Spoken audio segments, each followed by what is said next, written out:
சமீபத்துல வந்து நடிகர் விஜய் நம்பி வரட்டும், நல்லா வரட்டும். கரெக்டான வயசுல வர்றார், வரணும் வரட்டும். அது நல்ல ஒரு ஆரோக்கியமான ஒரு விஷயம். வீட்டுல இருக்கும்போதே வர்றாருன்னா அது ரொம்ப பெரிய விஷயம்.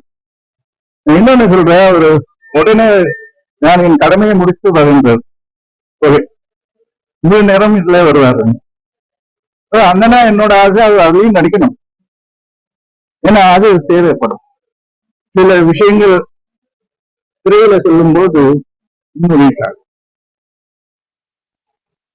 பழைய பாட்டு எல்லாம் இப்பவும் பட்டுக்கோட்டையார் பாடினது, கண்ணதாசன் ஐயா பாடினது, அவங்க எல்லாம் பாடினது நம்ம ஏன் இன்னும் பாடுறோம்? அவ்வளோ நான் எப்பவுமே ஒண்ணு சொல்றது உண்டு. சுதந்திர போராட்டத்துக்கு அப்புறம் ஏன் தலைவர்களுடைய தரம் குறையுதுன்னு மக்கள் கேட்கும் போது நான் அதை ஒத்துக்க மாட்டேன். என்னென்ன தரம் குறையுது, புத்திசாலிகள் இருக்காங்க, விஞ்ஞான வளர்ச்சி இருக்கு, எல்லாம் இருக்கு. தேச பற்று அப்போ ரொம்ப இருந்தது, எல்லாருமே ஒற்றுமையா இருந்து நம்ம எல்லாம் பிறந்திருந்தா அப்போ நம்மளும் போராடிடுவோம் சுதந்திரத்துக்கு. இப்ப இன்னொரு மாதிரி சுதந்திரத்துக்கு போறோம்.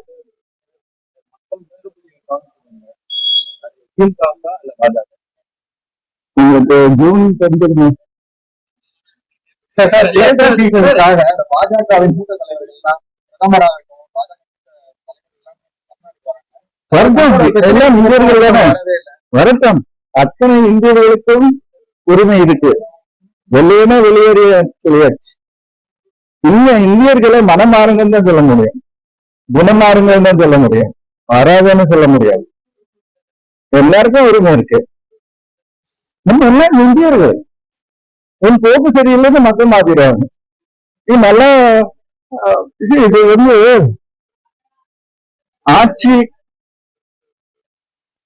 அது நல்லா இருந்துச்சுன்னா மக்களையும் மாற்ற போறாங்க.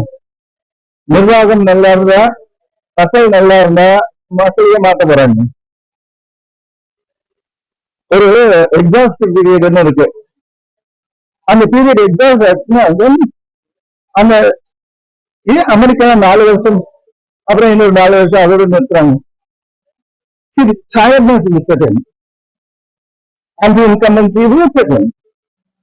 அது வந்து fatigue, அந்த fatigue இருக்கக்கூடாது, ஃப்ரெஷ்ஷா இருக்கணும். இப்போ பைடன் இந்த வயசுல இருக்கக்கூடாதுன்னு நினைக்கிறேன் நான்.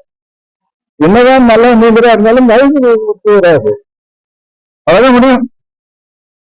So you need youngsters to come.